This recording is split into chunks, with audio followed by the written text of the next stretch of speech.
Welcome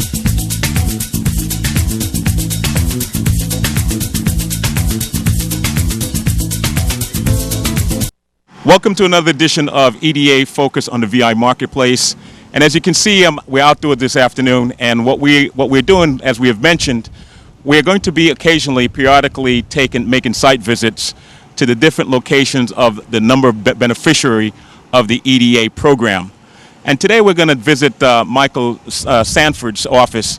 And this morning we have Kakusa Holloway with us from the EDA.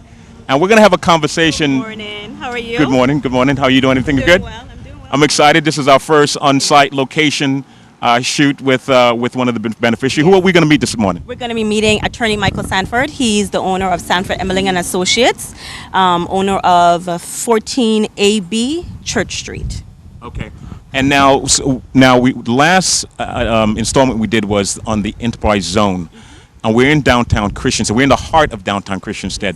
And this is where his business is located, is part of that enterprise zone, I should say, right? His business is located in the enterprise zone, in the heart of the enterprise zone, yes. Okay, so we're going to walk up to this place, and he's going to greet us when we get there, and we're going to learn all we need to learn about. Yes, and he's going to give us a little tour of the building, tell us what his experience has been with the program. Okay, so as we walk up, we're going to, now, how do you, again, help us to understand, how do you determine an enterprise zone? I mean, Christiansted is one of the most, if you will, busier towns in St. Croix. Mm-hmm. How do you determine enterprise zone?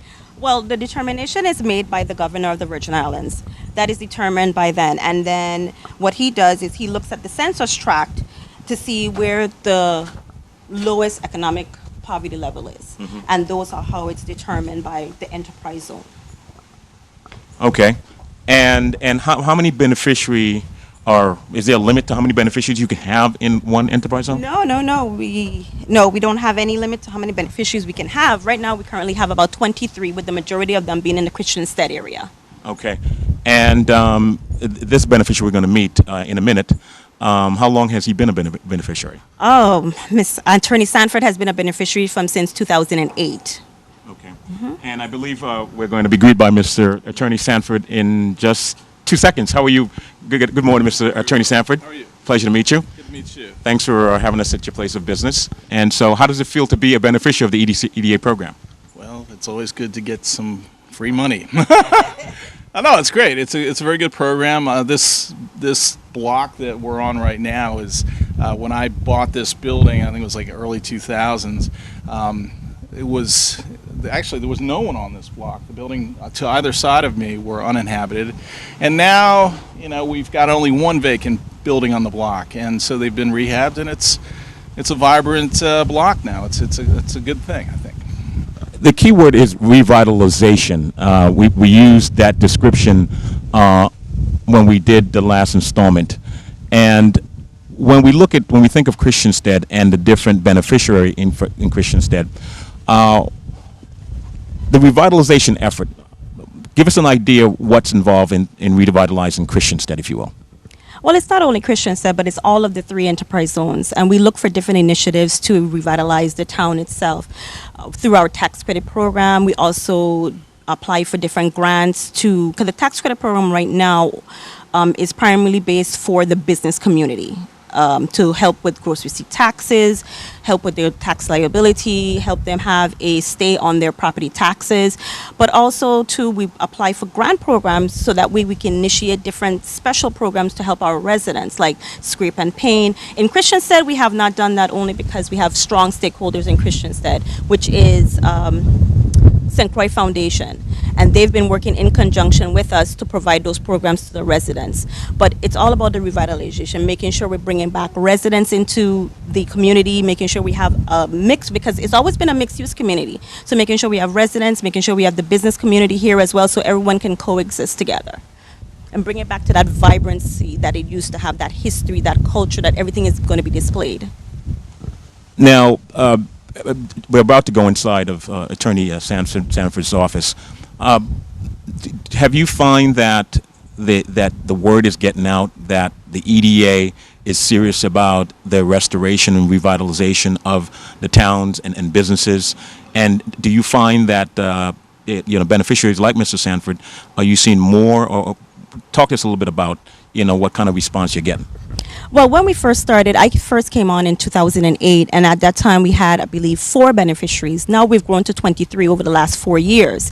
And through beneficiaries like Attorney Sanford, who have recommended our program to other individuals who they know are looking to revitalize the neighborhood. They maybe have a building and are thinking of revitalizing it. They send them to our program. And in conjunction with our program, there are other programs that come along with that and other benefits. But we are definitely serious. We are serious about not only just revitalizing the buildings, but about our residents as well. In addition to our tax credit program, we also do estate planning seminars, because we know that is an issue with multiple owner buildings in the historic towns, and that is free of charge. We do have attorneys who come and lend us their time and their expertise so the word is getting out slowly but surely.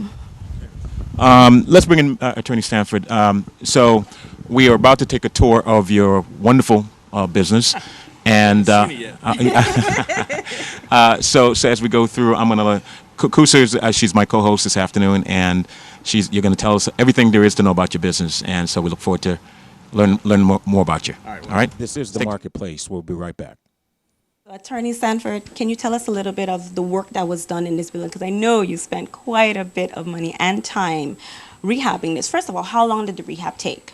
Oh, I would say it took about probably 6 months to do. Yeah, this building, actually the bones of the building were great, but the downstairs was actually divided into 2 different areas. Our conference room, which is right through here, was actually the only way you could get into it was by an outside doorway. And so what we had to do is we actually had to break through this rather thick, I think it's like 2 feet thick rubble wall, and we had to, reinforce it, the opening, and so we could get in this way. And actually there was also 2 different levels here, because this was an old cistern where we're standing right now, which was 19 inches lower than the area right there. We're standing on the cistern. We're standing on a cistern, Wow. and it's stable. We capped it with a concrete pad and then the stone in there, but basically there were 2 steps down. So I mean, this really downstairs was unusable, and it really wasn't. Actually, it wasn't very. I don't think it really was used in a long time. The stairway, which we have here. Previously, there was about a 4-foot wide circular stairway, which, really was unusable. I mean, you couldn't go up and down this thing. It was a very narrow circular stairway with any kind of, if you had to carry a box or anything like that or haul anything up, it was unusable. So there was another entrance to the upstairs, and it was a different entrance. So we actually rehabbed and reconfigured a lot to the downstairs. The upstairs, we didn't have to do too much to. But anyway, it took about 6 months, and it came out well, and we're happy with the space. Do you have any before pictures that would give us a good visual of what the effort you put in? If I had some, I certainly don't have them right now, but anyway. But no, downstairs, really, you do see a huge difference. Upstairs is not as much. But, I mean, again, there was, instead of this stairway here, we had a 4-foot diameter circular metal stairway. You've seen them. They're real hard to get up and down. Let's see. We put a kitchen in here, which... kitchen break room. The stairway we're quite proud of. It's some local craftsmen build the stairway. In the conference room, I'll show you that real quickly. And that's real helpful as well. Mm-hmm. And this is our conference room that we have, and there's another little bathroom off of that. So again, this was a totally separate area. Where that bookcase was actually the door. So we were able to, sort of incorporate the door space a little bit and make it a bookcase. Anyway, this is most of the work again was done downstairs. Anthony, just so you know, this is usually typical of what our beneficiaries do when they take on these type of rehab projects. They usually try to bring back some of the charm and the historic nature of what the building used to be. So when you see it, it's like, oh, this is beautiful, but this is what the building really used to look like. I see. So Back in the day. It's just restored. when they usually undertake these projects, they really restore these buildings back. And this has been restored now over about 5-6 years now. Yeah, About that. Maybe a little bit more. I don't know. Yeah, 6 or 7 years we've been doing this. And look how great it still looks. Right. So it's not a thing of, okay, well, I'm going to rebuild it, I'm going to rehab this building, and then in 5 years, I'm going to have to redo it again. But if you keep it up, you maintain it like they have done, look how beautiful it still looks, outside and in. How important was it for you to keep the historical value? I mean, I know you're required to do it on the exterior, but on in as far as the interior is concerned, how important was that for you? Are you more of a contemporary person? Are you more of an antique historical person? If you look around and you see all the mahogany that we used, I mean, I love mahogany. You can't find local St. Croix mahogany in the amounts that we had to use, but we did use a lot of mahogany.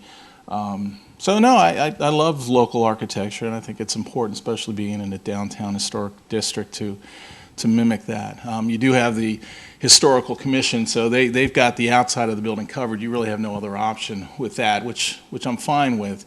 Did you need input? I know exterior-wise you needed to comply, but was that the same for the interior as well? No, I don't think they got involved. They don't get involved in the interior build-out. But so this is all you, your decision to maintain and preserve and restore it to as close as possible to the historical. Sure, I don't know how. I mean, I quite frankly didn't hire any kind of an architect, historical architect, to say, well, this is period or not period. But I've lived on St. Croix since 1986, so I kind of know what Crucian architecture, Crucian interior design is, and yeah, I think it turned out very well. This is The Marketplace. We'll be right back. Welcome back to The Marketplace. In dealing with historic preservation, because historic preservation plays a very big part in what we do, in order to be approved as a beneficiary, you do have to get approval from historic preservation first before. Is that the DPNR part of? HPC, I see. historic preservation, yes, they're under DPNR. The beneficiary has to get approval before they can even be approved by our board. Historical preservation is really concerned with more the facade of the building. They're looking for that. They want to keep it architecturally and historically accurate on the outside.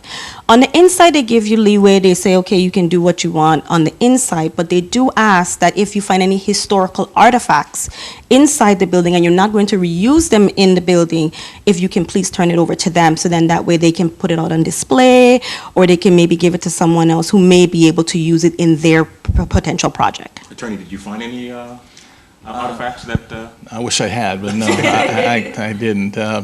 This building, from what I understand, has been fairly consistently occupied over the years. So it's not like, we rehabbed a shell that no one's been in for 100 years. I mean, so no, I didn't find any. The only thing, I guess, is the rubble walls. So. So I guess is this pretty much we've seen in terms of Attorney Sanford's business?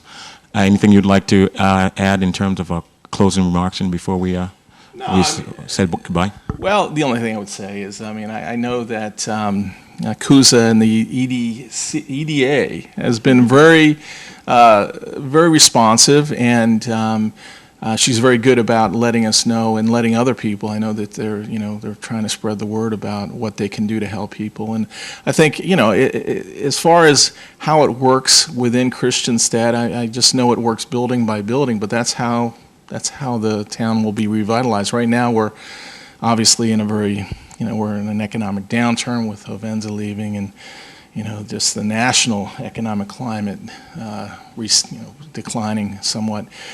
So every little bit is helpful, and I know there's a lot of people out there that, with the rising cost of electricity, have to shut down their restaurants and other businesses. So again, I think it's helpful for people to understand and to learn about what programs are available to give them a little bit of an edge so they can stay in business, continue to employ people.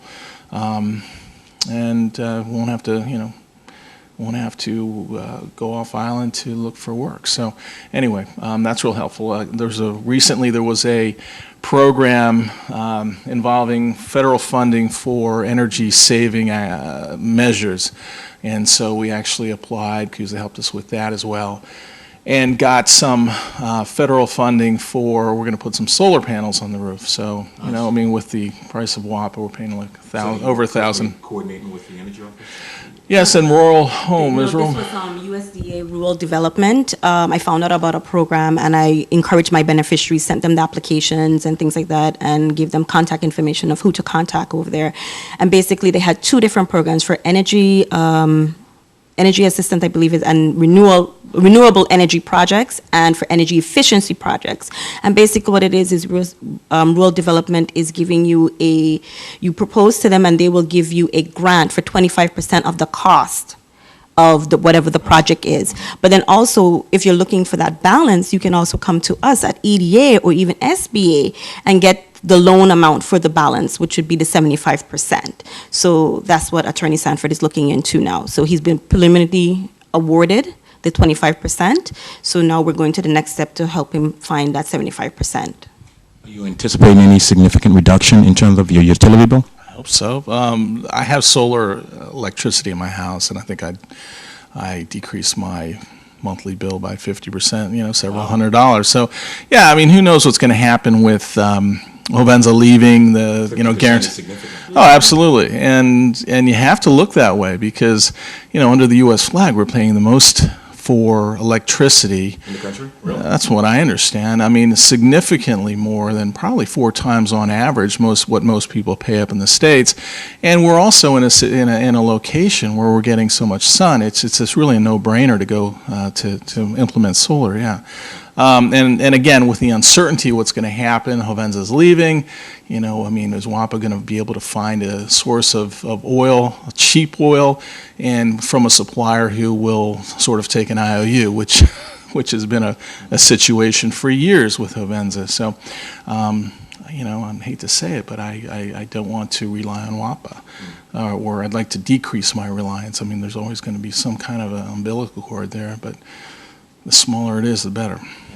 Yeah. Well, Attorney Sanford, I want to thank you. You're a gracious host. Thanks for giving us a tour of your building. And, of course, this is Anthony Weeks. This is The Marketplace. We'll be right back. Welcome back to The Marketplace. Now at the location. We're on location. That's right, folks. We're out in the community Roundabout, paying visit to all the different beneficiaries to talk about the wonderful things that's available under the EDA Enterprise Zone program. Now, Kusa, we're here in a residential community, which is different from the commercial area. Why don't you give us, I guess, an introduction of the area and, of course, the beneficiary at this point? Right now we're on the corner of East Street and King Cross Street. Up the street we have Tropical Cleaners. But we also, this is one of our beneficiaries, Mrs. Bernice Kite. Let me introduce Mrs. Bernice Kite here. Hi, Bernice. How are you? I'm fine. How are you doing? And she's the owner of this beautiful residential property. Mrs. Kite and her sisters actually formed, as we were talking about, forming a corporation. Yes, we're talking about family. Yes.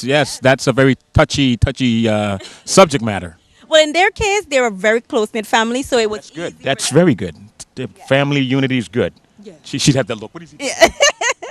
Well, they formed a corporation and they decided they wanted to go into business together and do something. So they decided to purchase a building and they have rehabbed this building. Mrs. Kite and her sisters have been on our program since 2007. And they decided to just go strictly residential, whereas most of the buildings in Christiansted are mixed use, where in the past it's been business on the bottom, residential on the top. That's how it's always been. And that's how we would like to keep the historic towns, which is a mixed-use community, because that drives the vibrancy and the culture and, you know, the patronizing the businesses and everything here. That's how you build a community. You have to have each portion there. You have to have the residents to patronize the businesses, but you also have the businesses there for the residents as well. And Ms. Kite is producing a viable option here in Christiansted, which is residential options. So we are in a primary residential neighborhood community at this point. We just visited 2 beneficiaries from the commercial area, and earlier we talked about where if you have a group of individuals that are family owning a property, and under the effort to revitalize some of these buildings and these areas, if there's a group of family members that can come together and form an entity to be able to take advantage of the funding that's available. Correct. Correct. Now, in Ms. Kite's case, they did not previously own this building. They got together as a family unit and said, we wanted to do right. We want to purchase something in Christiansted. We want to go through this process. So that's what they did. But surely any family can do what they have done. Why don't we have a conversation with the beneficiary and get a sense of feel, what was the experience like for her in terms of going through the program? You've acquired the building. Why did you choose to go through the Enterprise Zone program? There are traditional banks. You could have your own personal finance. Why did you choose to go through the program? Well, let's back up a little. We were actually in the process of acquiring the building, and it was at the time a mixed-use building. It was mixed use. So we turned it into residential only. It was commercial up on top and on the top floor, and residential. What was there before? It was an attorney's office on the top floor and residential on the second floor, and we converted it to one bedroom unit, and it's been successful ever since. And it actually revived the entire corner of East and King Cross Street in Christiansted, and the neighbors have been very pleased because the building was closed for approximately 10 to 15 years unused, and it affected, being a corner structure, it affected the entire neighborhood, and because we were able to partner with the EDA to revitalize this structure, we actually breathe life into this neighborhood. It's interesting you use the word partner, and that's what this is about. The whole, if you will, community effort under the Enterprise Zone program is about public-private partnership, coming together collectively to try to address those issues that will help move the community forward. Certainly, when I look at the neighborhood we're in right now, I remember as a kid, and if I may sort of digress for a second, I attended Doc James, if you will, program, talent program. So I remember as a kid going in there and performing, singing and dancing. And I remember this little house here. I remember knowing the people that owned the property, and I've hung out at this house. So this goes way back. I'm not going to tell you how old I am, but this goes way back. And so there's a sense of nostalgia right now. And so you chose to acquire this property. It was a mixed use. Why did you choose to go strictly residential? This is the Marketplace. We'll be right back. Welcome back to the Marketplace. Strictly residential. Because I was told, no, it's not a tricky question. Really, the lender preferred that we did not do mixed use because they felt that it would be more beneficial for us if we went strictly residential. Also, the liability issues. With a commercial space, it's sold, I believe, by square footage, whereas residential is a flat rate monthly. And for me, it works. So I have no regrets about going strictly residential. And from just being here in the community and talking to people who have lived here for a while, at one point it was once all residential. So it really is returning it to the way it was originally. Again, I can't help but my grandmother lived.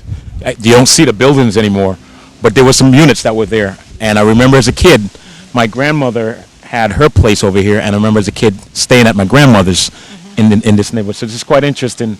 We're standing here at a place where I have strong connections to as a young man. Kusa, let me just ask you, have you sensed, and of course, Ms. Kite, that are you sensing that the work that you've done, have it created curiosity? Has it allowed the community to get a sense of, well, they see room for growth and development? I mean, has it inspired the other neighborhoods to take notice and say, I can do this as well? Well, most definitely. I have seen a drastic change in this neighborhood. It was new to me in terms of Christianstead because I'm not originally from St. Croix, but I worked in this neighborhood and I passed through it on a daily basis. And just in revitalizing the building, I have seen other neighbors taking interest in their own property and painted or cleaned up, and it has been progressive ever since.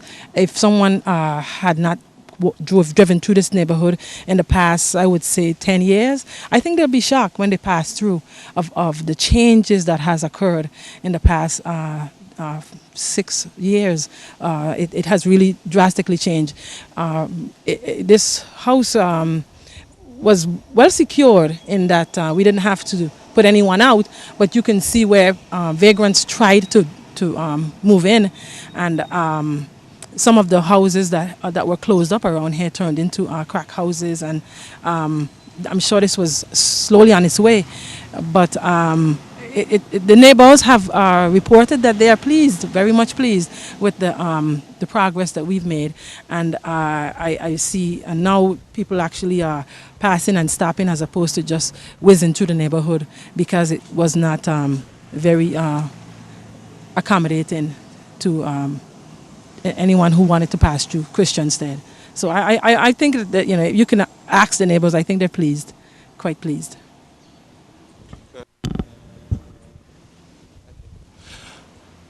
Let's talk a little bit about the I guess the benefits of the program. We're now looking at a building that is strictly residential. Could you elaborate some more as to, you know, if folks are watching this, talk more about the whole program on the residential side? Okay. On the residential side, a lot of times people think that the only time they can get the tax credits from us is if it's a commercial property. But in Bernice's case, they got it because they're a residential property. You cannot live in the building, but she can rent it out for residential purposes and still collect the benefits on that. So it's investment property. Investment property, correct. Investment property, correct. We have a few beneficiaries who, a matter of fact, a few of them in the Christianstead area who are just strictly residential properties. I have at least 5 buildings in Christianstead that are just strictly residential properties. And usually their tax credit situation is just a little different, where they don't have the gross receipt tax liability. They have the personal income tax liability at the end of the year. And that's what they're using their tax credits for. And basically the way that works is when they file their taxes at the end of the year and they say they have a $10,000 tax liability, whatever tax credits that they have at that time, IRB will take that in lieu of them having a payment, which now if they're not paying a $10,000 payment to IRB, can go back into the building to making sure to maintain the building, upkeep the building, or to just have it in case of an emergency, in case of hurricanes, things like that. It's just, again, to make sure the viewing public understand, primary residents it's not eligible on this program. And means you can't, if even though it's a residential property, it cannot be a primary residence. It has to be residence that is rented out, if you will, to tenants, and it's considered a secondary and an investment property, correct? Correct. That is correct. Now, there are plans on way we're writing the regulations right now that will include, as some of the law has been changed, that will include that you can actually reside in your property and still collect some of the tax credits, but not in the form of gross receipts or income tax liability, to be more in the form of property tax credits. So. Okay. Any closing remarks, Ms. Kais? No, I just would like to say thank you to KUSA and to the EDA for offering this, and I would like to see more of our neighbors take advantage of it, because it does improve the neighborhood and increase your property value. You are a walking, living example of the benefits under the EDA Enterprise Zone program. I want to thank you so much, KUSA, myself, for giving us I guess doing a site visit of the property. And we really appreciate you being a gracious host and sharing that information. Of course, again, folks, this is Anthony Weeks. This is the Marketplace. We'll be right back. Welcome back to the Marketplace. To interview and to check out their place of business. This is owned by Gary Thomas and his wife, Diane Thomas, and this is such a heartwarming story for them and for us, because they were actually honored as our 2010 Entrepreneurs of the Year, because Gary and his wife really took the cusp of this business and said, okay, you know what, we're going to expand, we're going to do all these things, we're going to maximize what we can do with this business based on the tax credits they're going to get from the Enterprise Zone Commission. So, and here we are today. When they first started, it was just the bakery. It was just a strict bakery operation. And now they've branched out into doing some catering, light catering. They've also branched out into now having a full service deli. And they were able to purchase more modern equipment to help out with the bakery and its operations. As far as bakeries goes, how popular, how many bakeries do you say that we have? And you don't have to give me an exact number, but in terms of the popularity of bakeries, how popular are bakeries in the territory? Oh, it's very popular. That's part of our culture. The part of our culture is we have in our titi bread, our bush tea, our butter bread in the morning, currants roll, tarts, sugar buns and tarts and all of these different things that we like to have. So these are institutions. These are cultural institutions for us. And the reason I ask that because it's, like most very popular business, restaurants, beauty salons, that, if you have a lot of these types of businesses, it speaks to the issue of the fact that, the other bakery owners we can use Gary's Bakery as an example of what the program can do for them. Yes. And probably encourage others that if you own a bakery and you've thought about expanding, or if you thought about going into the bakery business, this is a perfect example, and we're getting ready to meet the owner, Gary, in a minute, right? Yes, definitely. I mean, and it shows that there's no business really off limit to the Enterprise Zone program once you're willing to invest in the historic town of Christiansted, Frederiksted, and Savon. No business is really off limit. You can have a jewelry store, a bakery, a restaurant, a attorney, residential complex. So there's really no businesses that are off limit just once you're willing to invest in the community. The bakery business falls under the food category, and there's a lot of discussion, a lot of talk about more. We need to do more in terms of agricultural type activities. Besides bakery, would you say there are other types of food type business that's eligible under the program? Of course, like I said, there's really no restrictions. The only ones that we have with restrictions are bars right now. Just standalone bars. But say you have a restaurant that is a lounge that offers food and a bar atmosphere, of course, you can definitely do that as well. But there's really no businesses, but you can do restaurants, you can do cook shops that just do the traditional lunchtime menu, breakfast and lunchtime menus. There are any type of restaurant or catering business can fall under our program. Well, let's venture inside. Let's go meet the owner of the bakery and have a conversation with them about how they're doing. Oh, look at all these goodies here. I mean, I'm already hungry. I'm looking at this place. I'm looking at.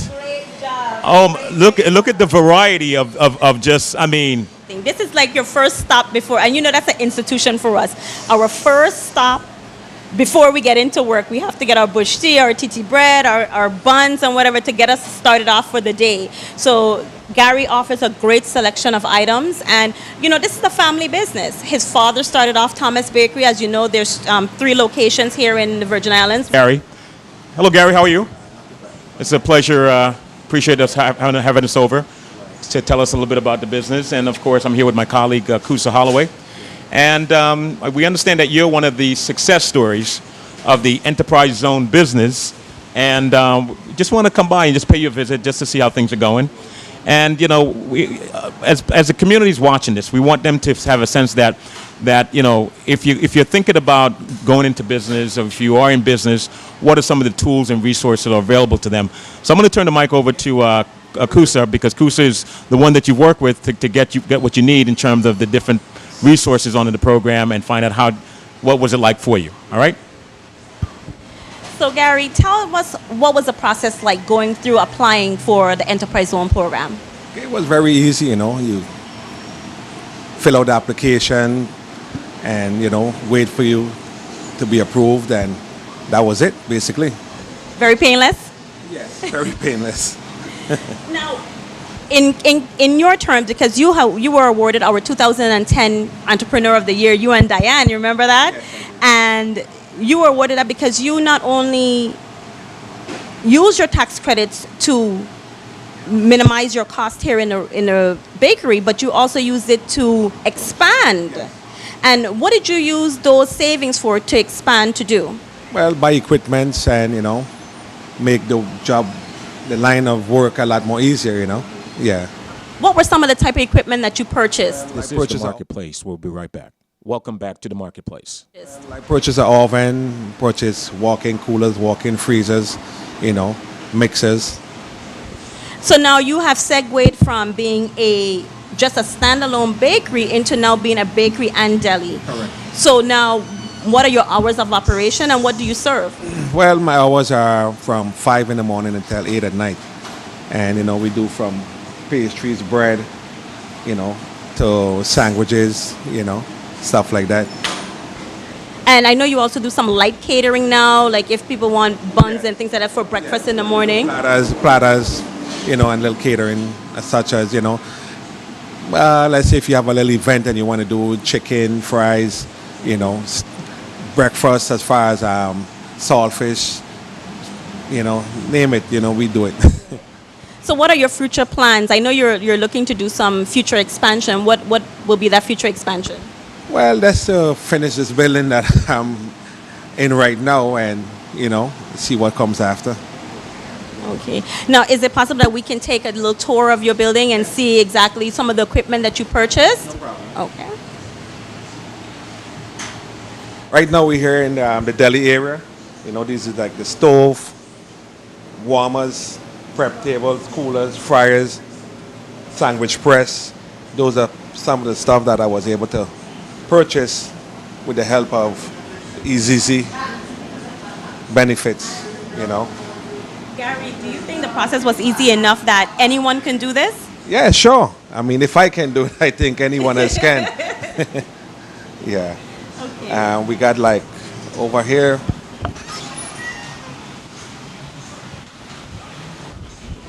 We got like this revolving oven that I purchased. And I got racks in front of it, but we did this oven. We got walk-in coolers, walk-in freezer.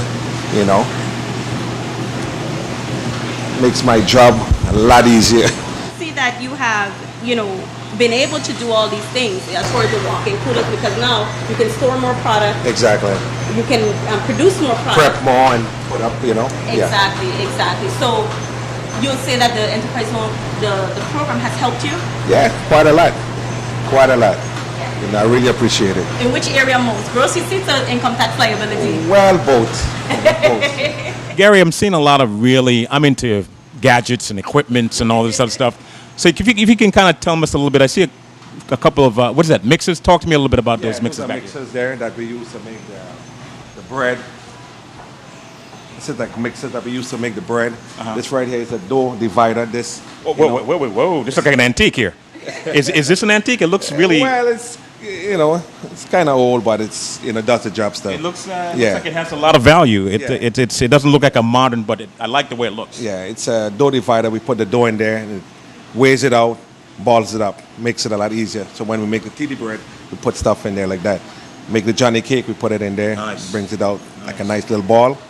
Yeah. How old you said this? It looks, how old is this? This is about 60 years old? No, not that old. No, I'd say about 10, 15 years. 10? Really? Yeah. Wow. Yeah. It has that antique look. Yeah. You know? I mean, a lot of the machines and equipment that we use here in the bakery, they go from way back. And, Okay. they made them to last, Okay. And these are what, ovens? Yeah, these are ovens. These are the standalone ovens that we, use instead of using in big volume. We use it in little volume. We use these big volume. We use the bigger one. the butter bread and the tiki Oh, so bread? those are the like big- when we those are come the in big in ones. the morning, we just everything. Well, we use the two, but then after we shut down that one and just use it because these are like individual. We got 4 stackable ovens. Yeah. Made Say that again. Let people hear that. The benefit of... easy. It made me able to purchase stuff that it can make my And that's a heavy duty freezer you got over there. that is stock. Can we see that? Can we go over there and check it out? We're walking over to the big unit, the freezer unit, like you said before. Look at this, huh? Look at this. Wow. Stock to the dough. So this is all the items that are going to be baked tomorrow. Correct. Oh, so you even do the prep work ahead of time. Yeah. So then tomorrow morning it's just start baking right away as soon as they come in. Correct. And if it wasn't for the EDC, if it wasn't for the Enterprise Zone program, you wouldn't we wouldn't be able to have to purchase this. And it's 2 walk-in coolers you have, right? Okay. Now, so this is the freezer. We're going to check out the freezer over here. Oh, look at that, huh? Yep. Wow. Ah, nice and cool. Ooh. This is good stuff. All right, so this is, folks, this is what it's all about. When you think of the advantages of going through the program, equipment, heavy equipment, all the types of equipment that you need, tools that you need, the program will assist you in acquiring these things. Wow, look at this, huh?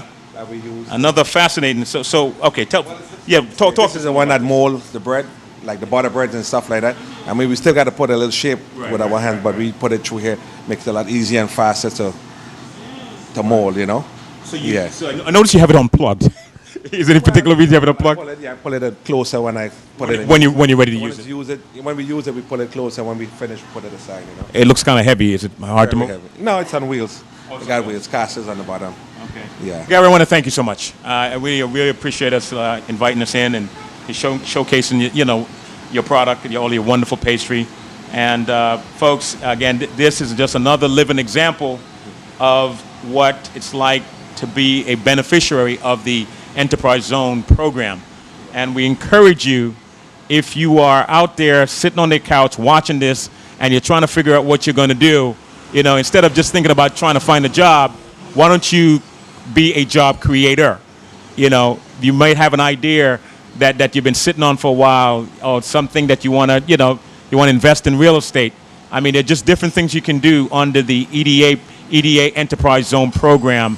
And I just want to say, once again, thank you so much for being part of this on location with one of the beneficiaries of the EDA Enterprise Zone program. This is Anthony Weeks. All right, Kosha, welcome back. We are still here in the Christian-said Enterprise Zone area. And I enjoyed that time spent with Attorney Michael Sanford. And we are about to visit a second beneficiary. Yes, right next door. Right next We door. don't have to go too far. Okay, before we're greeted by this second beneficiary, you want to tell us a little bit about who the second beneficiary will be? Sure. We're at the law offices of Attorney Andrew C. Simpson. Attorney Simpson has been a beneficiary since 2009, and this is actually 14 ABA Church Street. He renovated this building, him and his wife Robin, about in the ending of 2009 going into 2010. They spent a considerable amount of money and really kept that historic integrity of the building, as well as we saw with Attorney Sanford's building. Attorney Andrew Simpson. Good afternoon, Attorney Andrew Simpson. Good afternoon. I'm great. How are you? Okay. I'm here, of course, with my colleague, Kusa Holloway. She is the Synchro specialist for the EDA on the Enterprise Zone areas. So tell us a little bit about yourself. Tell us, your motivation for getting into the program. Tell us a little bit what it's like, and then you can give us a tour of your wonderful building here. Okay. Well, I've been here 22 years now, practicing law. Was looking for a building for about 10 years, and finally found this building about 3 years ago, I guess now. And one of my criteria for finding a building was I wanted a rundown building to fix up. Why is that? Why did you want a rundown building? One, for as an investment, and two, because I knew about the EDA benefits, or the EDC benefits, Enterprise Zone benefits, I should say, because it's a huge advantage. 25 with the Enterprise Zone benefits, 25% of my construction cost was paid for in terms of a tax credit. Good motivation. Very good motivation. Plus, because this is in the historic district, I got an additional 10% tax credit from the federal government. So 35% of my reconstruction cost was covered by a tax credit. So that's huge. It's very huge. Then on top of that, my gross receipts tax are capped at 3%, which when I did it, gross receipts were 4%. Now they're up to 5%, and my gross receipts are still capped at 3%. Another huge advantage. When you're looking at the amount of money that comes into a law practice, that's a huge advantage. And I wanted to be a part of the restoration of Christiansted and to be a contributor to society rather than just renting from someone else. And I want to be a part of the revitalization of Christiansted. Was it easy choosing which town in terms of the enterprise zone areas between Fredericksted and Christiansted? Either would have worked for me. Christiansted is more convenient because of the access to the courts, the district court right outside of Christiansted, and where my house is located. But either one of them would have been fine. Now, being a stakeholder in Christiansted and the time that you've been practicing and you've made the investment to revitalize and restore the building, what do you see? What did you see then, and what do you see now? And what do you see in the future in terms of the vitality of Christiansted? Well, I think it's always going to be a very vital town, I guess, a very active town. Right now things are in a downturn because of events are closing and because of the economy generally across the country. But it's going to come back. And, with one of the great things about having participated in this program is I'm not underwater in terms of the amount of my investment, even with the downturn in the economy. If I would not have been able to put as much money as I did into the project and not be underwater, as they say. In other words, losing money on the investment were it not for the benefits. Did you apply to the under the EDA Enterprise Zone Commission program as someone who was coming in from the outside, or were you local and felt you saw the benefits in entering into the program? Well, yeah, definitely local. I've been here 22 years. I've had a practice of my own in Christiansted and Gallows Bay since 2001, and I've been practicing law in Christiansted since 1991. So, I guess I consider myself local from that standpoint. Would you encourage it? And the reason I asked is because would you encourage other locals to look at the program and to kind of just talk a little bit about the program? What was the process like for you in going through the program? This is The Marketplace. We'll be right back. Welcome back to The Marketplace, the program. Sure. Well, first of all, the process was really easy. I sent, I think, a fax or maybe an email inquiry to the Enterprise Zone Commission and had a response within 12 hours. 12 hours? Really? Wow. From government. From government? Wow, 12 hours. 12 hours. And it was, yes, we can help you. We have this program. We will meet with you. And it went like that. I mean, it was, there are a lot of our government gets criticism. There are also a lot of parts of government that are very responsive. But I have to say, the Enterprise Zone Commission has been the most responsive of any. That's better than the banks, Attorney. I'm not sure banks are very responsive. I didn't say that either. But no, they were helpful. They wanted to help me. And, I can pick up the phone even now and call CUSA and say, I'm having a problem, whatever it is, or could I do this under the program? Because one of the things anyone looking at this program should understand is the benefits continue. If I make an investment in my building now for the 5-year term of the program that I'm under, if I renovate something or if I buy a piece of office equipment, as long as I comply with the requirements of the program, I get a tax credit on that too. Office equipment is 10% tax credit. If I decided to add an addition on, that would qualify for a 25% tax credit. So I do call them up periodically and say, hey, we're doing this. Will that be covered? And again, they're very responsive. So. I'd like to pull in my colleague CUSA for a second here, because I want to talk about the incentive for others to participate in this program. And as I'm engaging the Attorney Simpson on his motivation for doing this, I'm thinking, why not continue to acquire more real estate, because the incentive is what it is. Is there a cap? Is there a limit as to how many real estate or buildings you can buy under the revitalization program for the enterprise zone? No, there's not. You can own as many, but you just have to apply for them separately, though. They can't all fall under the same application. Each building will need a different application, but we do actually have one beneficiary who owns 2 buildings. He bought 1 building. Him and his partner bought 1 building, and then they actually purchased another one right next door and fixed that one as well. And both of them are functional buildings here in Christiansted now. So there's no limit to the buildings and the investment that you can make. In part of our application process is that the potential beneficiary has to tell us exactly how much money they're going to invest in that particular building. Our minimum amount is $10,000. But say, as you know, with renovations go, you say 10,000 and then you end up spending 50,000. You get how much ever you spend. Once it's an audited amount, you get the 25% tax credit for that amount. So we've had beneficiaries who said, okay, we're going to spend 60, but end up spending $300,000. And those tax credits go a long way, especially for someone who's owning a small business like Attorney Simpson, because then they can use that towards their gross receipt liability or their personal income tax liability, which creates an avenue where they have more money now to hire more employees, do more charitable contributions to the community, or even just keep up the repairs on their building. So there is a lot of benefits to the program. You become, in essence, for lack of a better description, an equity partner, where you provide 25% of the construction costs. That's a very significant number. Why aren't more local, if you will, residents taking advantage of this program? I mean, that's quite significant. I'm just curious as to know why more locals are not. Because there are a lot of rundown, dilapidated buildings throughout the enterprise zone, and I'm curious, is it like the best kept secret or something?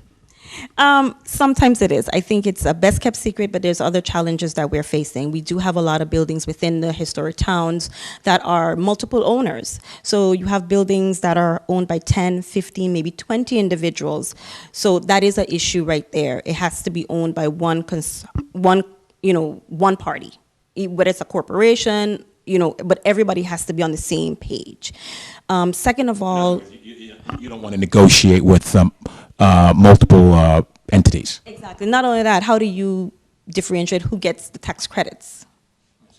So for us, everything has to match. The building has to be in one person's name, the application has to be in the person's name, the certificate has to be in the same person's name. It has to all have a paper trail to follow. When you say one person, just point of clarity for the viewing public, you mean an entity can be created, and it will be that single entity where if you have a group of family members, whomever, they create that one entity, and that entity will be the contractual entity. Correct. Yes, that contractual entity. So it's not one person, but usually it's a person. We don't have too many individuals who are actually owning their buildings through a company.